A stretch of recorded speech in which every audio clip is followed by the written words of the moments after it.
और मैं अपने खेत के पास वाली पुरानी बेंच पर बैठा था। हवा में हल्की सी ठंडक थी और पूरा माहौल एकदम शांत। तभी एक बूढ़ी सी चिड़िया मेरे पास आकर बैठ गई। उसके पंख थोड़े बिखरे हुए थे, आवाज में थकान थी, लेकिन आंखों में एक गहरी चमक। मैंने हंसते हुए कहा, क्यों चिड़िया मां, इतनी थकी क्यों लग रही हो? वो चुप रही, कुछ देर तक मुझे घूरती रही, फिर बोली, मैं बहुत कुछ देख चुकी हूं और अब तुम्हें कुछ बताना है, लेकिन ध्यान से सुनना, क्योंकि अगर तुमने आज मेरी बात नहीं मानी तो जिस घर में तुम रहते हो वो भी नहीं बचेगा। उसकी बात सुनकर मेरी रूह कांप उठी। मैंने कहा, ऐसा क्या है जो इतना जरूरी है? कौन सी बात है जो तुम कहने आई हो? वो धीरे धीरे मेरे पास आई और फुसफुसा कर बोली, हर घर में 3 लोग ऐसे होते हैं जो अगर अपना राज चलाने लगे तो उस घर का सर्वनाश हो जाता है। और आजकल ये तीनों हर घर में घुस चुके हैं, तुम्हारे घर में भी। मैं अवाक था, मेरे चेहरे की रंगत उड़ गई थी। कौन है वो 3 लोग? क्या तुम उनके नाम जानती हो? मैंने घबराते हुए पूछा। वो चुप रही, कुछ पल के लिए मेरी आंखों में देखती रही और फिर बोली, उनके नाम बताऊंगी, लेकिन एक एक कर, क्योंकि अगर तुम एक बार में सब सुन लोगे तो शायद सच से डर जाओगे। चिड़िया ने मेरी आंखों में देखा और कहा, पहला नाम है अहंकार। मैंने पूछा, अहंकार? वो कैसे किसी घर को बर्बाद कर सकता है? उसने पंख फड़फड़ाए और बोली, अहंकार वो जर है जो मीठे रिश्तों को कड़वा बना देता है। ये सबसे पहले दिल में आता है, फिर जुबान पर और फिर पूरे घर पर हावी हो जाता है। उसने एक कहानी सुनाई। एक घर था, 2 भाई थे, दोनों मेहनती, दोनों ईमानदार, लेकिन बड़े भाई को लगता था कि घर उसी की वजह से चलता है और छोटा कुछ नहीं करता। धीरे धीरे वो छोटे को नीचा दिखाने लगा, उसकी बात काटने लगा, उसकी कोई बात मानता ही नहीं था। छोटा भाई चुपचाप सहता रहा, मगर एक दिन टूट गया। वो घर छोड़ गया। माँ बाप रोते रहे, लेकिन बड़ा भाई तब भी बोला, अगर उसे अहंकार है तो जाने दो। लेकिन असल में अहंकार तो उसी के अंदर था। कुछ महीने बाद घर में सन्नाटा छा गया। मां बीमार पड़ी, पिता खामोश हो गए, और फिर वो घर जो कभी हंसी से गूंजता था, अब दीवारें तक चुप थीं। फिर चिड़िया मेरी ओर मुड़ी और पूछा, कभी ऐसा कुछ तुमने महसूस किया? कभी किसी से सॉरी सिर्फ इसलिए नहीं कहा क्योंकि तुम्हें लगा तुम नीचे पड़ जाओगे? मेरे पास जवाब नहीं था। वो बोली, याद रखना, अहंकार तब आता है जब इंसान खुद को सही और दूसरों को बेकार समझने लगता है। और जिस घर में ऐसा सोचने वाले लोग हों, वहां धीरे धीरे प्यार मर जाता है, और प्यार के बिना कोई घर घर नहीं रह जाता। चिड़िया कुछ पल चुप रही, जैसे कोई पुरानी पीड़ा उसकी रगों में उतर आई हो। फिर उसने गहरी सांस ली और बोली, दूसरा नाम है लालच। मैंने कहा, लेकिन लालच तो हर किसी के अंदर थोड़ा बहुत होता है, इसमें बुरा क्या है? वो मेरी बात पर मुस्कुराई, एक करुणा से भरी मुस्कान। लालच तभी तक ठीक है जब तक वो जरूरत बनकर प्रेरणा दे, लेकिन जब वो इंसान की आत्मा पर कब्जा कर ले तो वो घर परिवार सब लील जाता है। उसने एक और कहानी सुनाई। एक महिला थी, सीमा। उसका पति अच्छा कमाता था, घर खुशहाल था, लेकिन सीमा को और चाहिए था। बड़ा घर, बड़ी कार, महंगे कपड़े। पति ओवरटाइम करने लगा, शरीर थक गया, पर पत्नी की चाहत नहीं थमी। फिर सीमा ने शॉर्टकट ढूंढा। वो पड़ोसी से मदद लेने लगी, पैसे के लिए। बदले में क्या देना पड़ा इसका अंदाजा भी उसे नहीं था। कुछ ही महीनों में घर की इज्जत गई, रिश्तों की नींव डगमगाने लगी, पति टूट गया, और तब एक दिन वो घर जहां कभी प्यार बसता था, ताले में बंद हो गया। चिड़िया ने मेरी आंखों में झांका और बोली, लालच कभी अकेला नहीं आता, वो साथ लाता है धोखा, झूठ और अंत में पछतावा। ये एक धीमा जहर है जो बाहर से नहीं दिखता, पर अंदर ही अंदर पूरा परिवार खा जाता है। मैंने खुद से पूछा, क्या मैंने भी कभी अपने घर पर जरूरत से ज्यादा चाह की वजह से बोझ डाला है? वो बोली, याद रखो, जिस घर में लोग जितना है उसमें संतोष नहीं सीखते, वहां न रिश्ते टिकते हैं, न बरकत रहती है। अगर तैयार हो तो मैं भेजता हूं अध्याय 4, तीसरा और सबसे खतरनाक शत्रु। बोलो, आगे बढ़ाए? चिड़िया कुछ पल तक बिल्कुल चुप रही, जैसे अब जो कहने वाली थी वो सबसे भारी था। फिर उसने कहा, तीसरा और सबसे खतरनाक इंसान जो घर का सर्वनाश करता है वो है चुप रहने वाला। मैंने चौंक कर पूछा, मतलब जो शांति से रहे वो कैसे नुकसान कर सकता है? उसने कहा, नहीं, ये वो चुप्पी नहीं है जो समझदारी की हो।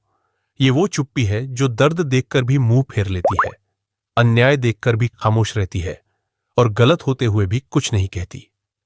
वो बोली, एक बार एक परिवार में पति रोज पत्नी पर चिल्लाता, ताने देता, कभी कभी मार भी देता। सास ससुर सब जानते थे लेकिन चुप रहे। पड़ोसी सब सुनते थे लेकिन चुप रहे। और वो लड़की रोज टूटती रही, अकेली पड़ती रही। और एक दिन उसने खुद को हमेशा के लिए चुप कर लिया। अब वो घर रोता है लेकिन अब सुनने वाला कोई नहीं। कभी कभी सबसे बड़ा अपराध वो नहीं होता जो किया गया हो, बल्कि वो होता है जो देखकर भी अनदेखा कर दिया गया हो। फिर चिड़िया ने मेरी तरफ देखा और कहा, तुम्हारे घर में भी क्या कोई ऐसा है जो सब कुछ देखता है लेकिन बोलता कुछ नहीं? मैं कुछ कह नहीं पाया। वो बोली, याद रखो, जिस घर में चुप्पी सच को दबा देती है वहां झूठ का साम्राज्य बनता है, और जब झूठ राज करता है तब रिश्ते मर जाते हैं। चिड़िया अब बहुत गंभीर हो गई थी। उसने एक लंबी सांस ली और कहा, अब सोचो, अगर ये तीनों एक ही घर में हों, अहंकार, लालच और चुप्पी, तो क्या होगा? मैंने चुपचाप उसकी तरफ देखा और उसने बोलना शुरू किया, जैसे कोई सच्चाई खोल रहा हो। अहंकार बोलेगा, मैं हमेशा सही हूं। लालच बोलेगा, मुझे और चाहिए, चाहे कुछ भी हो जाए। और चुप्पी, वो बोलेगा ही नहीं, बस सब होते हुए देखेगा। एक आदमी अपनी पत्नी को नीचा दिखाता है क्योंकि उसे लगता है कि वही सही है। फिर वो अपने भाई से जमीन हड़पने की प्लानिंग करता है क्योंकि लालच कहता है, कागज तेरे नाम के होने चाहिए। मां सब देखती है लेकिन कुछ नहीं कहती क्योंकि वो डरती है कि कहीं बेटा नाराज ना हो जाए। बेटी सब समझती है पर वो सोचती है, ये मेरा मामला नहीं है। और धीरे धीरे रिश्ते दरकते हैं, दीवारों के पीछे दर्द छुपते हैं, और वो घर जो कभी घर था अब सिर्फ 4 दीवारें बन जाता है। फिर चिड़िया ने मुझे देखा और कहा, जब ये तीनों मिलते हैं तो प्यार का दम घुटता है, सम्मान गुम हो जाता है और घर बर्बादी की आग में झुलस जाता है। मैं एकदम शांत था। मुझे अपने घर के कुछ पल याद आ रहे थे, बहसें, गलतफहमियां और वो बातें जो कभी खुलकर नहीं हुई। चिड़िया ने पूछा, क्या तुम्हारे घर में भी ये तीनों चुपचाप बैठे हैं? मैंने कोई जवाब नहीं दिया क्योंकि जवाब दिल में गूंज रहा था। अब तक मैं बिल्कुल शांत था। चिड़िया ने मेरी आंखों में देखा और कहा, अब सुन मेरी असली चेतावनी, कभी भी उस घर को मत छोड़ा समझो जिसमें प्यार की जगह ईगो आ जाए, जरूरत की जगह लालच बैठ जाए और सच्चाई की जगह चुप्पी पसरे। फिर उसने फुसफुसाते हुए कहा, ऐसे घरों का अंत तय होता है। शांति की जगह शोर, हंसी की जगह ताने और अपनापन की जगह अकेलापन। मैंने पूछा, पर हम इसे रोक कैसे सकते हैं? वो बोली, पहला कदम है अहंकार को पहचानो। हर बार जब तुम्हें लगे मैं सही हूं, खुद से पूछो, क्या वाकई? दूसरा कदम, जरूरत और लालच में फर्क समझो। अगर किसी चीज के बिना भी तुम जिंदा रह सकते हो तो शायद वो जरूरी नहीं है। और तीसरा, चुप मत रहो जहां बोलना जरूरी हो। सच बोलने की हिम्मत करो, चुप्पी से बड़ा कोई गुनाह नहीं। मैंने पूछा, अगर तीनों पहले से घर में हो तो? चिड़िया मुस्कुराई, तो फिर एक चौथी ताकत की जरूरत है जो इन तीनों से बड़ी हो, और वो है जागरूकता। अगर कोई एक इंसान घर में जाग जाए तो पूरा घर बच सकता है। मैं सोच में डूब गया, क्या मैं वो इंसान बन सकता हूं? तभी चिड़िया उड़ने को तैयार हुई और जाते जाते बोली, जिस घर में इन तीन की चलती है, अहंकार, लालच और चुप्पी, उस घर का सर्वनाश होना तय है। लेकिन अगर तुमने इन तीनों को पहचान लिया तो तुम सिर्फ अपना नहीं, बहुतों का घर बचा सकते हो। वो उड़ गई, पर उसकी बातें अब भी हवा में गूंज रही थीं। चिड़िया जा चुकी थी, पर उसके शब्द मेरे दिल और दिमाग में रह रहकर गूंज रहे थे। अहंकार, लालच और चुप्पी, मैं अपने घर की दीवारों को देखने लगा। क्या सच में हम इन्हीं तीनों के बीच जी रहे थे? मैं खुद से सवाल करने लगा, क्या मैंने कभी ये सोचकर किसी की बात काटी है कि मैं ही सही हूं? क्या मैंने किसी से कुछ ऐसा छीना है जो मुझे चाहिए तो था, लेकिन जरूरी नहीं था? क्या मैं किसी के दर्द पर चुप रहा हूं ये सोचकर कि मुझे क्या करना? और शायद तुम भी अब यही सोच रहे हो, क्योंकि ये कहानी सिर्फ मेरी नहीं, ये हर उस इंसान की है जो किसी रिश्ते, किसी घर, किसी परिवार का हिस्सा है।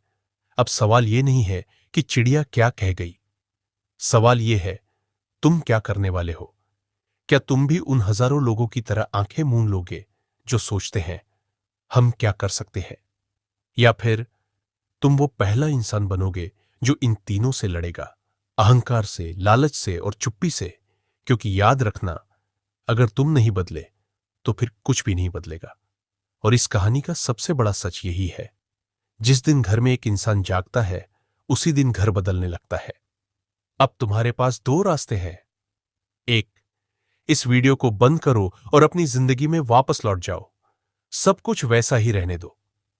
दो, या इस कहानी को एक आग बनाओ जो तुम्हारे अंदर जले और बाकी रिश्तों को रोशन कर दे।